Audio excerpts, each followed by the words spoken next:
के लोग विंध्याचल निवासी पाप पारायण निषाद गण हुए। उस निषाद रूप द्वार से राजा वेन का संपूर्ण पाप निकल गया। अतः निषाद गण वेन के पापों का नाश करने वाले हुए। फिर उन ब्राह्मणों ने उसके दाएं हाथ का मंथन किया। उसका मंथन करने से परम प्रतापी वेन सुवन प्रथु प्रकट हुए, जो अपने शरीर से प्रज्वलित अग्नि के समान देदीप्यमान थे। इसी समय आजगव नामक आद्य अर्थात सर्वप्रथम भगवान शिव धनुष और दिव्य बाण तथा कवच आकाश से गिरे। उनके उत्पन्न होने से सभी जीवों को अति आनंद हुआ और केवल सत्पुत्र के ही जन्म लेने से वेन भी स्वर्गलोक को चला गया। इस प्रकार महात्मा पुत्र के कारण ही उसकी पुम अर्थात नरक से रक्षा हुई। महाराज प्रथु के अभिषेक के लिए सभी समुद्र और नदियां सब प्रकार के रत्न और जल लेकर उपस्थित हुए।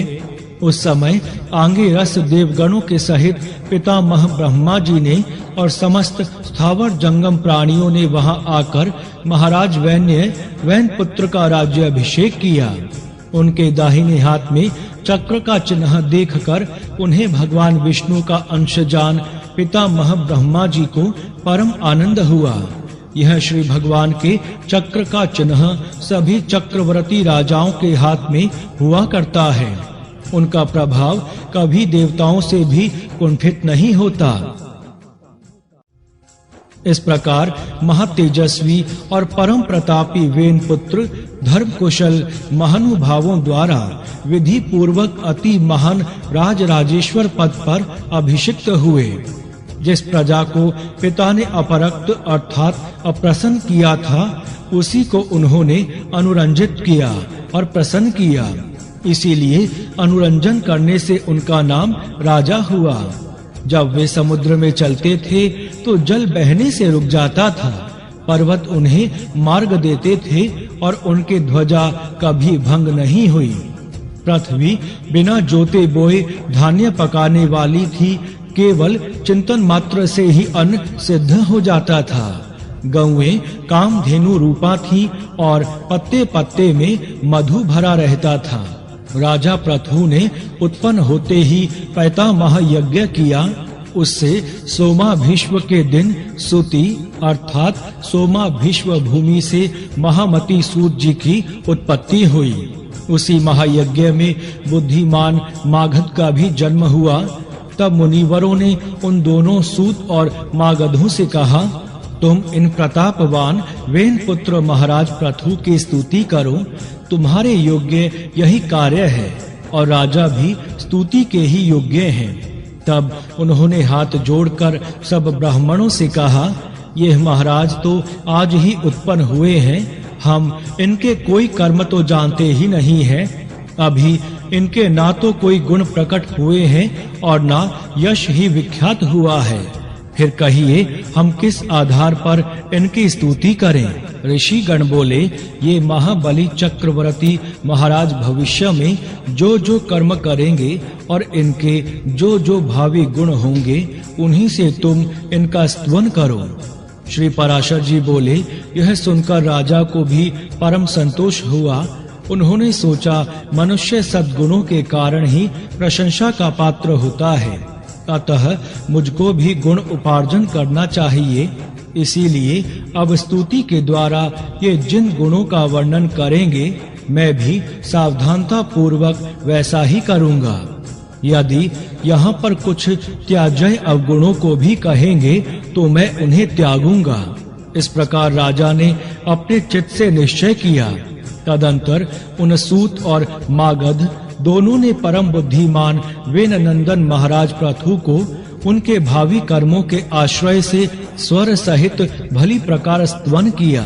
उन्होंने कहा, ये महाराज सत्यवादी, दानशील, सत्य मर्यादा वाले, लज्जाशील, सुहृदय, क्षमाशील, प्राकर्मी और दुष्टों का दमन करने वाले हैं।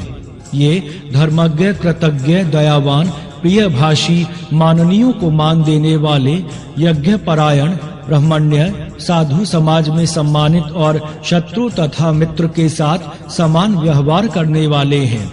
इस प्रकार सूत और मागध के कहे हुए गुणों को उन्होंने अपने चित्त में धारण किया और उसी प्रकार के कार्य किए। तब उन पृथ्वीपति ने पृथ्वी का पालन करते हुए बड़ी-बड़ी दक्षिणाओं वाले अनेकों महान यज्ञ किए। अराजकता के समय औषधियों के नष्ट हो जाने से भूख से व्याकुल हुई प्रजा पृथ्वीनाथ पृथु के पास आई और उनके पूछने पर प्रणाम कर उनसे अपने आने का कारण निवेदन किया।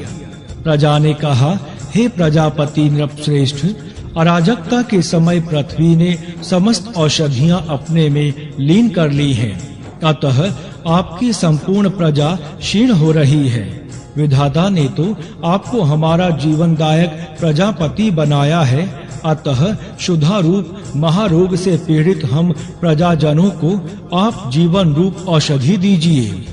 श्री पराशर जी बोले, यह सुनकर महाराज पृथु अपना आजगव नामक दिव्य धनुष और दिव्य बाण लेकर अत्यंत क्रोध पूर्वक पृथ्वी के पीछे दौड़े। तब भय से अत्यंत व्याकुल हुई माता पृथ्वी गौ का रूप धारण कर भागी और ब्रह्मलोक आदि सभी लोकों में गईं। समस्त भूतों को धारण करने वाली माता पृथ्वी जहाँ-जहाँ भी गई वहीं-वहीं उसने वेन पुत्र पृथु को शस्त्र संधान किए अपने पीछे-पीछे आते देखा।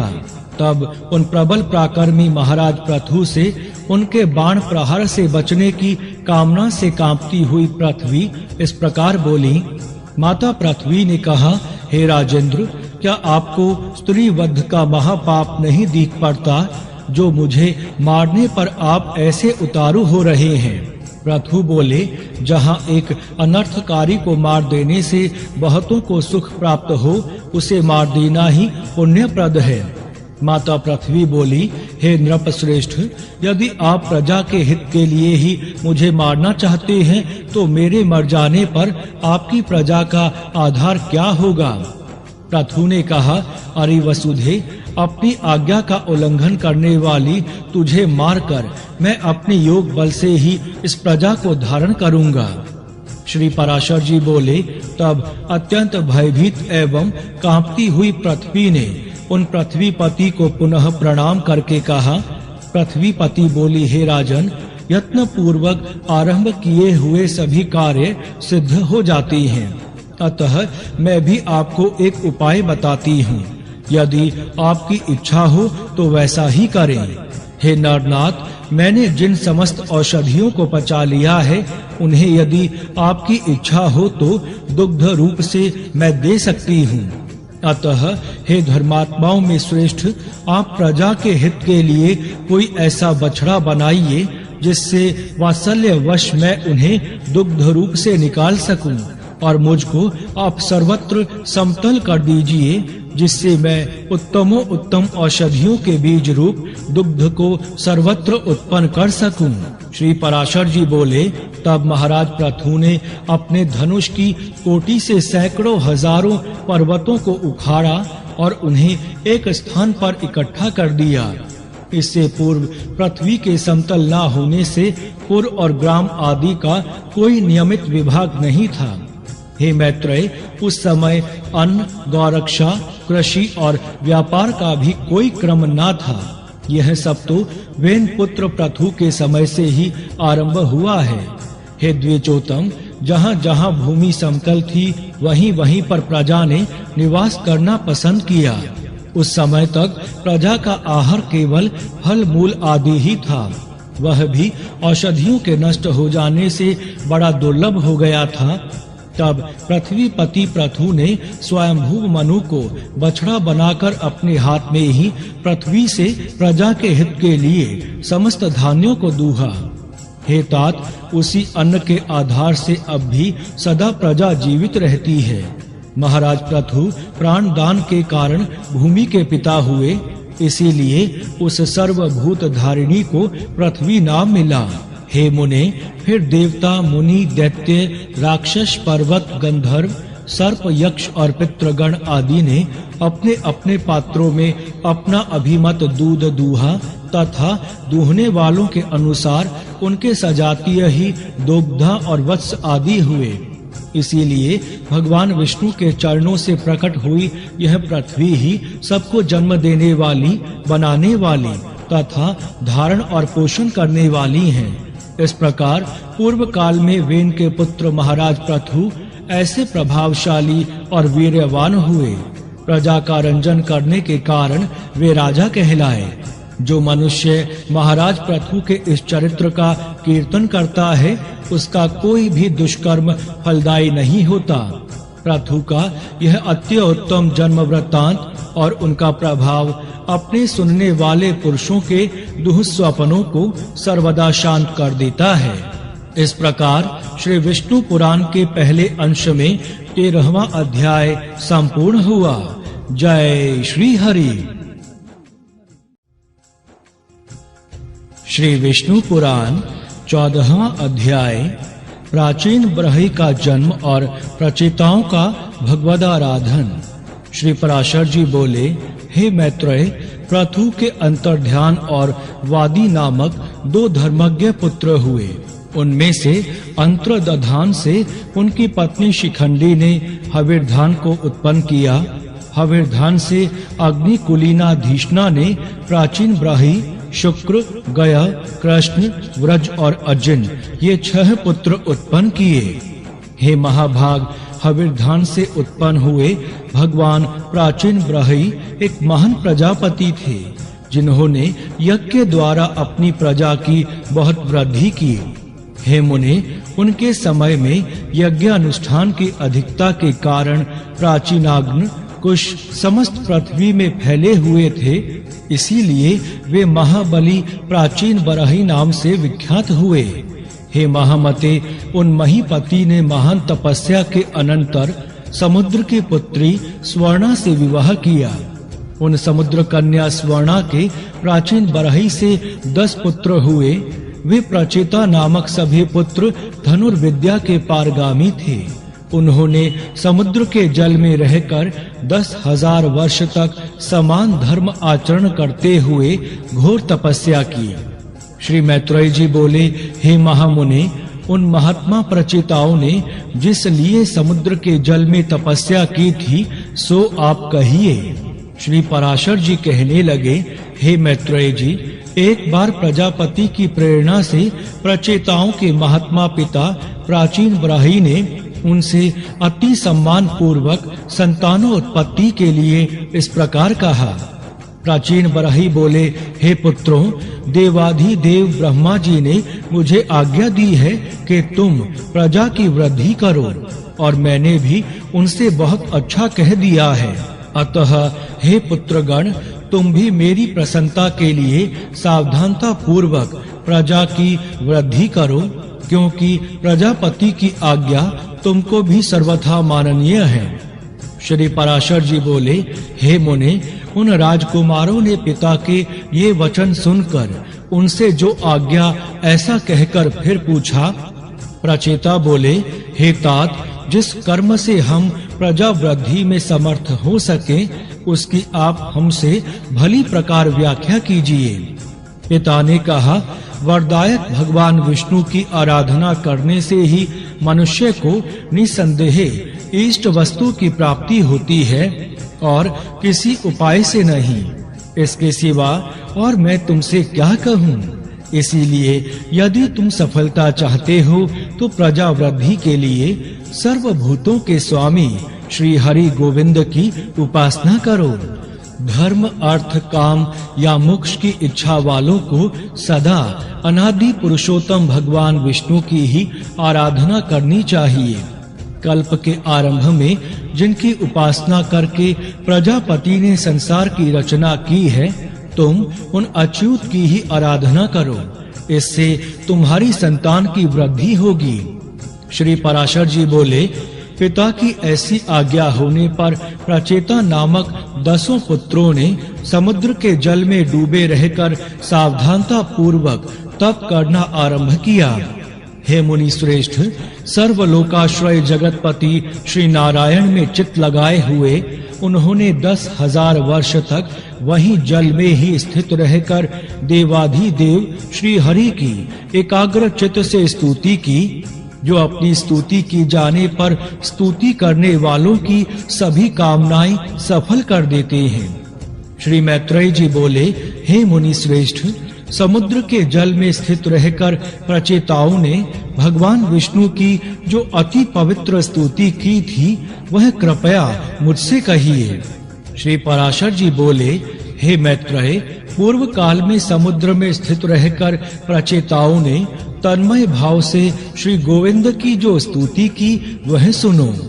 प्रचेताओं ने कहा, जिनमें संपूर्ण वाक्यों की नित्य प्रतिष्ठा है, अर्थात जो संपूर्ण वाक्यों के एकमात्र प्रतिपाद्य हैं, तथा जो जगत की उत्पत्ति और प्रलय के कारण हैं, उन निखिल जगन्नायक परम प्रभु को हम नमस्कार करते हैं, जो आद्य ज्योति स्वरूप, अनुपम, अणु, अनंत, अपार और समस्त चराचर के स्वामी हैं, कारण हैं, तथा जिन रूपहीन परमेश्वर के दिन, रात्रि और संध्या ही प्रथम रूप हैं, उन काल स्वरूप भगवान को नमस्कार है।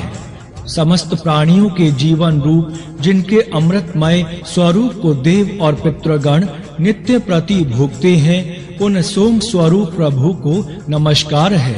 जो तीक्ष्ण स्वरूप अपने तेज से आकाश मंडल को प्रकाशित करते हुए अंधकार को भक्षण कर जाते हैं, तथा जो घाम, शीत और जल के उद्गम स्थान हैं, उन सूर्य स्वरूप नारायण को नमस्कार है। जो कठिनता युक्त होकर इस संपूर्ण संसार को धारण करते हैं और शब्द आदि पांचों विषयों के आधार तथा व्यापक हैं, उन भूमि रूप भगवान को नमस्कार है। जो संसार का योनि रूप है और समस्त देहधारियों का बीज है, भगवान हरि के उस जल स्वरूप को हम नमस्कार करते हैं। जो समस्त देवताओं का हव्य भुक और पितृगण का काव्य भुक मुख है, उस अग्नि स्वरूप भगवान विष्णु को नमस्कार है। जो प्राण, अपान आदि 5 प्रकार से देह में स्थित होकर दिन रात चेष्टा करता रहता है, तथा जिसकी योनि आकाश है, उन वायु रूप भगवान को नमस्कार है। जो समस्त भूतों को अवकाश देता है, उन अनंत मूर्ति और परम शुद्ध आकाश स्वरूप प्रभु को नमस्कार है। समस्त इंद्रिय सृष्टि के जो उत्तम स्थान हैं, उन शब्द स्पर्शादि रूप विधाता भगवान श्री कृष्ण चंद्र को नमस्कार है। जो शर और अक्षर इंद्रिय रूप से नित्य विषयों को ग्रहण करते हैं, उन ज्ञान मूल प्रभु हरि को नमस्कार है। इंद्रियों के द्वारा ग्रहण किए विषयों को जो आत्मा के सम्मुख उपस्थित करता है, उन अंतःकरण रूप विश्वात्मा को नमस्कार है। जिस अनंत में सकल विश्व स्थित हैं, जिससे वह उत्पन्न हुआ है और जो उनके लय का भी स्थान है, उन प्रकृति स्वरूप परमात्मा को नमस्कार है। जो शुद्ध और निर्गुण होकर भी ब्रह्मवश गुण युक्त से दिखाई देते हैं, उन आत्म स्वरूप पुरुषोत्तम देव को हम नमस्कार करते हैं। जो अविकारी, अजन्मा, शुद्ध, निर्गुण, निर्मल और श्री विष्णु का परम पद है, उन ब्रह्म स्वरूप को हम नमस्कार करते हैं। जो ना लंबा है, ना पतला है, ना मोटा है, ना छोटा है, और ना काला है, ना लाल है, जो स्नेह, द्रव, कांति तथा शरीर से रहित एवं अनासक्त और अशरीरी अर्थात जीव से भिन्न है, जो अवकाश, स्पर्श, गंध और रस से रहित तथा आँख कान विहीन, अचल एवं जिह्वा, हाथ और मन से रहित है, जो नाम, गोत्र, सुख और तेज से शून्य तथा कारणहीन है, जिसमें भय, भ्रांति, निद्रा, जरा और मरण इन अवस्थाओं का अभाव है, जो अरज, रजोगुण रहित, अशब्द, अमृत, गति शून्य और असंवृत अर्थात अनाच्छादित है, एवं जिसमें पूर्वापर व्यवहार की गति नहीं है, वही भगवान विष्णु का परम पद है। जिनका ईष्ण अर्थात शासन ही परम गुण है, जो सर्वरूप और अनाधार है, तथा जिह्वा और दृष्टि का अविषय है। भगवान विष्णु के उस परम पद को हम नमस्कार करते हैं। श्री पराशर जी बोले, इस प्रकार श्री भगवान विष्णु में समाधिस्थ होकर प्रचेताओं ने महासागर में रहकर उनकी स्तुति करते हुए 10,000 वर्ष तक तपस्या की। तब भगवान श्री हरि ने प्रसन्न होकर उन्हें खिले हुए नील कमल की सी आभा युक्त दिव्य छवि से जल के भीतर ही दर्शन दिए। प्रचेताओं ने पक्षीराज गरुड़ पर चढ़े हुए श्री हरि को देखकर उन्हें भक्ति भाव के भार से झुके हुए मस्तकों द्वारा प्रणाम किया। तब भगवान ने उनसे कहा, मैं तुमसे प्रसन्न होकर तुम्हें वर देने के लिए आया हूँ, तुम अपना अभिष्ट वर मांगो। तब प्रचेताओं ने वरदायक श्री हरि को प्रणाम किया। जिस प्रकार उनके पिता ने उन्हें प्रजा वृद्धि के लिए आज्ञा दी थी, वह सब उनसे निवेदन की। तदंतर भगवान उन्हें अभिष्ट वर देकर अंतर्ध्यान हो गए और वे जल से बाहर निकल आए। इस प्रकार श्री विष्णु पुराण के पहले अंश में 14वां अध्याय संपूर्ण हुआ। जय श्री हरि। श्री विष्णु पुराण 15वां अध्याय। प्रचेताओं का मारीशा नामक कन्या के साथ विवाह, दक्ष प्रजापति की उत्पत्ति एवं दक्ष की 8 कन्याओं के वंश का वर्णन।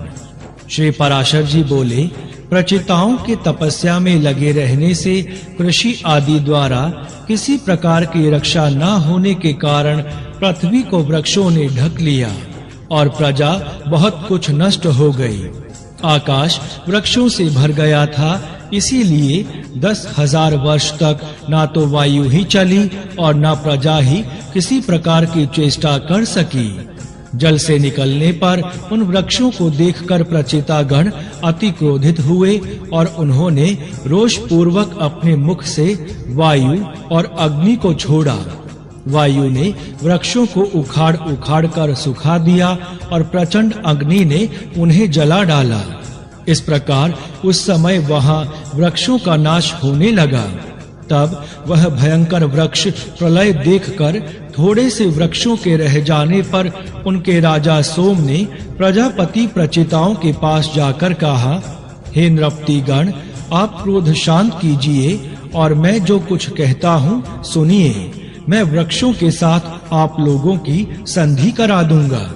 वृक्षों से उत्पन्न हुई इस सुंदर वर्ण वाली रत्न स्वरूपा कन्या का मैंने पहले से ही भविष्य को जानकर अपनी अमृतमय किरणों से पालन पोषण किया है। वृक्षों की यह कन्या मारीशा नाम से प्रसिद्ध है। यह महाभागा इसीलिए ही उत्पन्न की गई है कि निश्चय ही तुम्हारे वंश को बढ़ाने वाली तुम्हारी भार्या हों। मेरे और तुम्हारे आधे आधे तेज से इनके परम विद्वान दक्ष नामक प्रजापति उत्पन्न होंगे। वह तुम्हारे तेज के सहित मेरे अंश से युक्त होकर अपने तेज के कारण अग्नि के समान होंगे और प्रजा की खूब वृद्धि करेंगे। पूर्व काल में वेद वेताओं में श्रेष्ठ एवं कंडू नामक मुनीश्वर थे। उन्होंने गोमती नदी के परम रमणीक तट पर घोर तप किया। तब इंद्रदेव ने उन्हें तपोभ्रष्ट करने के लिए प्रमलोचा नाम की उत्तम अप्सरा को नियुक्त किया। उन मंजूहासिनी ने उन ऋषि श्रेष्ठ को विचलित कर दिया। उनके द्वारा शुद्ध होकर वे 100 से भी अधिक वर्ष तक विषयासक्त चित्त से मंद्रांचल की कंदरा में रहे। तब हे महाभाग, एक दिन उन अप्सरा ने कंडू ऋषि से कहा, हे ब्राह्मण, अब मैं स्वर्ग लोक को जाना चाहती हूँ। आप प्रसन्नता पूर्वक मुझे आज्ञा दीजिए। उनके ऐसा कहने पर उसमें आसक्त चित्त हुए मुनि ने कहा, भद्रे, अभी कुछ दिन और रहो। उनके ऐसा कहने पर उन सुंदरी ने महात्मा कंडू के साथ अगले 100 वर्ष तक और रहकर नाना प्रकार के भोग भोगे। तब भी उनके यह पूछने पर कि भगवान, मुझे स्वर्गलोक को जाने की आज्ञा दीजिए, ऋषि ने यही कहा कि अभी और ठहरो। तदंतर 100 वर्ष से कुछ अधिक बीत जाने पर उस सुमुखी ने प्रणय युक्त मुस्कान से सुशोभित वचनों में फिर कहा, ब्राह्मण, अब मैं स्वर्ग को जाती हूँ। यह सुनकर मुनि ने उस विशालाक्षी को आलिंगन कर कहा, अय सुभ्रु, अब तो तू बहुत दिनों के लिए चली जाएगी, इसीलिए क्षण भर तो और ठहर। तब वह सुश्रोणी अर्थात सुंदर कमर वाली उन ऋषि के साथ क्रीड़ा करती हुई 200 वर्ष से कुछ कम और रही। हे महाभाग, इस प्रकार जब जब वह सुंदरी देवलोक को जाने के लिए कहती, तभी कंडू ऋषि उनसे यही कहते कि अभी ठहर जा। मुनि के इस प्रकार कहने पर प्रणय भंग की पीड़ा को जानने वाली उस दक्षिणा ने अपने दक्षिणायावश तथा मुनि के शाप से भयभीत होकर उन्हें ना छोड़ा तथा उन महर्षि महोदया का भी कामासक्ति चित्त से उसके साथ अहिर्न श्रवण करते करते उसमें नित्य नूतन प्रेम बढ़ता गया। एक दिन वे मुनिवर बड़ी शीघ्रता से अपनी कुटी से निकले। उनके निकलते समय वह सुंदरी बोली, आप कहाँ जाते हैं? उसके इस प्रकार पूछने पर मुनि ने कहा, हे शुभे, दिन अस्त हो चुका है, इसीलिए मैं संध्योपासना करूंगा, नहीं तो नित्य क्रिया नष्ट हो जाएगी। तब उस सुंदर दांतों वाली ने उन मुनीश्वर से हंसकर कहा, हे सर्वधर्मज्ञ, क्या आज ही आपका दिन अस्त हुआ है? हे विप्र, अनेकों वर्षों के पश्चात आज आपका दिन अस्त हुआ है, इससे कहिए किसको आश्चर्य ना होगा।